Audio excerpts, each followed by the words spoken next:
Hello my friends, welcome to Manav prime. ये है doomsday hunter का episode 3। Now let's begin.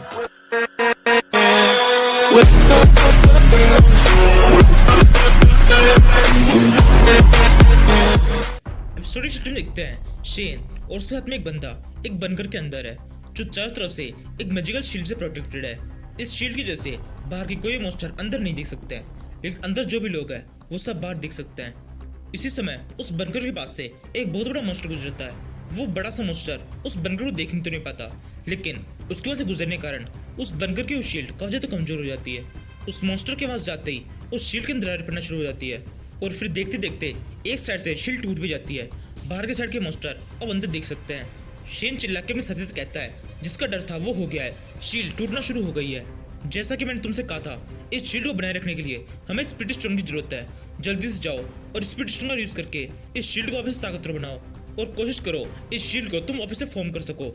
Shane ये कह रहा होता है, तभी वो सारे मॉन्स्टर शेन की तरफ भागते हुए आने लगते हैं। शेन तुरंत उनकी तरफ देखता है और अपना एक एरो उनके ऊपर फायर कर देता है।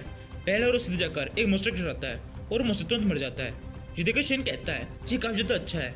इन मॉन्स्टर्स के ऊपर दूर दूर से अटैक करना काफी ज्यादा आसान है। मेरे पास में 2 नई स्किल्स है, इनकी मदद से मैं इन्हें संभाल सकता हूँ। ये कहते हुए शेन अपनी सेकंड स्किल कंसेक्यूटिव शूटिंग का यूज कर देता है। शेन के स्किल को यूज करते ही उन सारे मॉन्स्टर्स के ऊपर लगातार कई सारे तीर गिरने लगते हैं और एक ही झटके में कई सारे मॉन्स्टर मर जाते हैं। तभी शेन को एक स्किल विंडो शो होती है जिसके ऊपर लिखा हुआ है तुम्हारा लेवल अप हो गया है, अब तुम कल्टिवेशन के सेकंड लेवल पे पहुंच चुके हो। ये देखकर शेन थोड़ा सा खुश होता है और फिर सोचने लगता है अभी खुश होने का टाइम नहीं है, एक बहुत बड़ी प्रॉब्लम है जो कि कभी भी आ सकती है। वो फेसलेस जायंट हो सकता है दोबारा से हमारे ऊपर अटैक करे। इसी समय शेन के साथ वाला बंदा शेन के पास में आता है और उससे कहता है मैंने शील्ड को वापस से फॉर्म कर दिया है, इसके लिए काफी ज्यादा एनर्जी यूज हुई है। मुझे यकीन है ये शील्ड काफी लंबे टाइम तक अब यहाँ पे टिक पाएगी। शेन कहता है मुझे ऐसा नहीं लगता, मुझे लगता है कुछ गड़बड़ है। दूसरा बंदा कहता है क्या गड़बड़ है? वो फेसलेस जायंट यहाँ से जा चुका है, इसके अलावा और क्या गड़बड़ हो सकती है? शेन कहता है उससे भी बड़ी दिक्कत एक आने वाली है। फेसलेस जायंट अकेला मॉन्स्टर नहीं है जो कि यहाँ पर अपीयर हुआ होगा, मुझे पूरा यकीन है उसके साथ में कई सारे हाई टियर के सोल्जर्स भी अपीयर हुए होंगे। वो जल्दी हम पर अटैक करने के लिए आएंगे। ये शील्ड फॉर्मेशन जिसकी वजह से हम यहाँ पर अभी तक बचे हुए हैं, ये भी उन सोल्जर्स के ऊपर काम नहीं करेगा। ये सब कुछ इतना ज़्यादा जल्दी हो रहा है कि मुझे ऐसा लग रहा है कुछ बहुत बड़ा है जो कि होने वाला है। इसी के साथ ही थोड़ा टाइम बीतता है, सुबह हो गई है। शेन और उसके साथ वाला बंदा दोनों ही दोनों उस बंकर के अंदर एक ऊंचाई पे कहीं बैठे होते हैं और दूर दूर देख रहे होते हैं। तभी शेन के साथ वाले बंदे को दिखाई देता है बहुत सारी धूल कहीं पे उड़ रही है। उस धूल को देखकर उसको समझ आ जाता है। वो चिल्ला के शेन से कहता है वो सोल्जर्स आ गए हैं। उन सोल्जर्स ने एक आयरन का आर्मर पहना हुआ है और साथ ही वो एक बड़े से स्नेक बीस्ट के ऊपर है। उस बंदे के इतना कहने के बाद हम देखते हैं बहुत सारे सोल्जर वहां से गुजर रहे हैं, उनके पास में बहुत सारे स्नेक्स भी है। उनमें से किसी का भी ध्यान शेन या फिर उस बंकर के ऊपर नहीं पड़ता, वो बस सीधे वहां से निकल जाते हैं। वो सबके सब सीधे उस दिशा में जाते हैं जहां पर वो फेसलेस जायंट गया है। उन सभी को ज्यादा देख शेन कहता है मुझे पता था ये ऐसा ही कुछ करेंगे, इनको देखकर था साफ साफ पता पड़ रहा है ये सबके सब बहुत जल्दी में है और ये सब उसी दिशा में गए जिस तरफ वो फेसलेस जायंट गया है।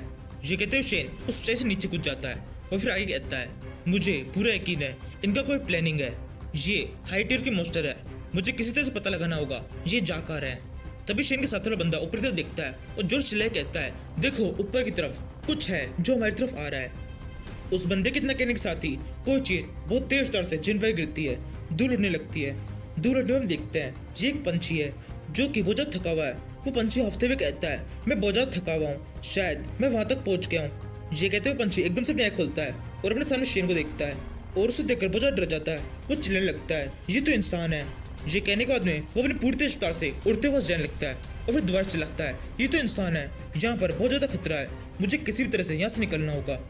तभी शेन उस पंछी के पीछे लग जाता है और फिर चिल्लाए कहता है ये पंछी बिल्कुल नॉर्मल नहीं है, ये बहुत ज्यादा इंटेलिजेंट है, हम बिल्कुल भी इसको यहाँ से भाग नहीं दे सकते हैं। ये कहते हुए शेन भागते हुए अपने बो के ऊपर अपना एक एरो लगाता है और फिर उसे जोर से उस पंछी की तरफ फायर कर देता है।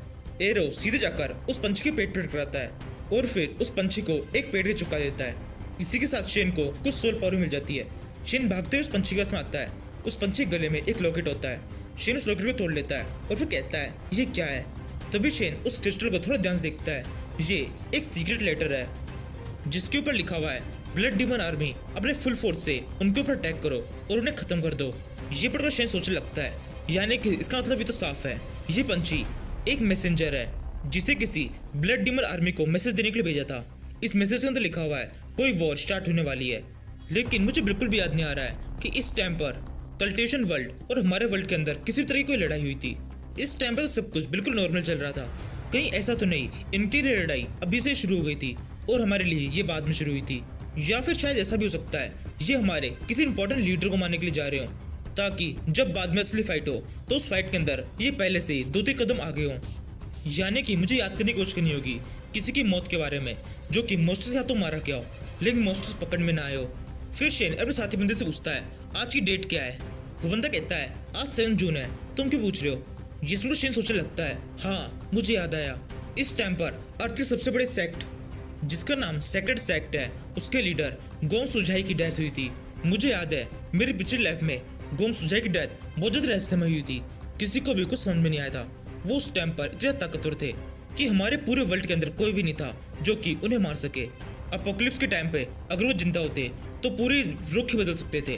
वो चाहते तो उस टाइम पर उन सारे मोस्टर्स को मार सकते थे, इसलिए मोस्टर्स ने पहले ही उन पर अटैक करके उन्हें मारा होगा।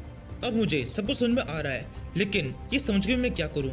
मैं किसी भी तरह से उनकी मदद नहीं कर सकता हूँ। ये मॉन्स्टर्स जो उन पर अटैक करने के लिए जा रहे हैं ये बहुत ज़्यादा ताकतवर है। मेरा कल्टिवेशन लेवल अभी तक ज़्यादा नहीं है कि उनका सामना कर सकूं। मैं तो इन मॉन्स्टर्स के सामने भी नहीं जा सकता। अगर इन्होंने मुझे देख भी लिया तो देख के ही मार देंगे, लेकिन फिर भी मुझे कुछ तो करना ही होगा। अब ये केवल अपोकलिप्स के नहीं है, सब कुछ बदलने वाला है। तभी शेन को एक बहुत तेज लाइट के साथ में एक स्क्रीन विंडो शो होती है जिसके ऊपर लिखा है तुम्हें इस कल्टिवेशन वर्ल्ड के अंदर 24 घंटे हो चुके हैं, अब तुम्हें यहाँ से जाना होगा।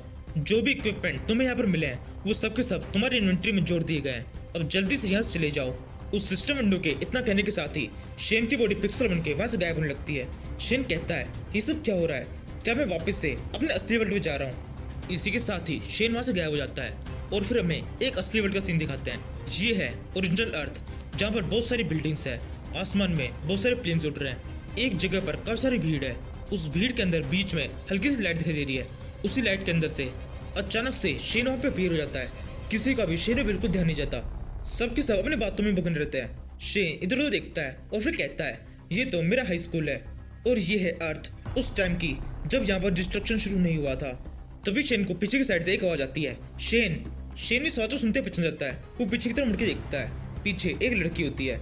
इस लड़की का नाम इस सीरीज के अंदर सुअर बताया है। सच में सुअर, इस लड़की का नाम सुअर है। मे भी हो सकता है चाइनीज के अंदर इसका कोई मतलब होता हो, लेकिन हम नाम चेंज कर देंगे। अब इसका नाम सुजैन है। मुझे यकीन है हिंदी में सुजैन नाम सुअर से तो बेटर ही है। सुजैन शेन से कहती है जैंग ने मुझे बताया तुम मुझसे कुछ बात करना चाहते हो, तो मैं बात करने आई हूँ। इसी समय वहाँ पर एक लड़का जो होता है जिसका नाम जैंग है। जैंग शेन का एक काफी अच्छा दोस्त है। जैंग वहाँ पर आके हंसते हुए सुजैन से कहता है हाँ सुजैन बिल्कुल, इसको तुमसे बहुत जरूरी बात करनी थी। इस टाइम पर शेन को कुछ समझ में नहीं आ रहा होता है, लेकिन शेन के अलावा आसपास जितने भी लोग खड़े होते हैं उन सभी को पता है कि शेन ने क्या बात करने के लिए इस लड़की को यहाँ पर बुलाया है। उनमें से एक कहता है तुम जानती हो ये लड़का शेन आज इस लड़की सुजैन को प्रपोज करने वाला है। दूसरी लड़की कहती है नहीं मुझे ऐसा नहीं लगता, इसको देख के नहीं लग रहा ये ऐसा कुछ करने वाला है। फिर हम शेन को देखते हैं, शेन इस टाइप में बिल्कुल भी किसी को प्रपोज करने की मूड में नहीं होता। वो बहुत ज़्यादा गुस्से में होता है और लगातार जैंग जी को घूर रहा होता है। शेन सोचता है मुझे याद है मेरी पिछली लाइफ में ये मेरा बहुत अच्छा दोस्त था, कम से कम मुझे तो ऐसा ही लगता था, लेकिन ये पूरी तरह से मेरी गलतफहमी थी। पिछली लाइफ में इसने मुझे एक अजीब सा पॉइजन दे दिया था जिससे मैं बहुत ज़्यादा नशे में आ गया था। उस पॉइजन को देने के बाद भी जैंग ही चाहता तो मुझे संभाल सकता था, लेकिन इसने मुझे जबरदस्ती सुजैन से बात करने के लिए कहा और सुजैन के सामने मैंने कुछ बहुत सारी गलती हरकत कर दी और रिजल्ट के रूप में मेरे गाल पे एक बहुत तेज थप्पड़ आगे बढ़ गया और सुजैन ने हमेशा हमेशा के लिए मेरे से दोस्ती तोड़ दी। सब जगह पर मेरा इंप्रेशन पूरी तरह से खराब हो गया, लेकिन अब मेरे पास से मौका है, मैं इसे ठीक कर सकता हूँ। इस बार मुझे पहले से पता है ये क्या करने वाला है, तो इस बार सब कुछ बदल जाएगा। मेरी इस लाइफ के अंदर मैं उन गलतियों को बिल्कुल भी रिपीट करने वाला नहीं हूँ। तभी जेंगी वापस से शेन की मदद करने लगता है। वो उसे कहता है शेन कह दो जो कहने के लिए तुमने सुजैन को यहाँ पे बुलाया है। इसी समय आसपास खड़े सारे लोग भी शेन की हिम्मत बढ़ाने लगते हैं। वो सभी शेन से कहने लगते हैं हाँ शेन कह दो जो तुम कहना चाहते हो। इसके बाद में शेन सुजैन की तरफ देखता है और क्या कहता है ये अगले एपिसोड में पता पड़ेगा। यहीं पर इस एपिसोड को खत्म करते हैं। Thank you for watching.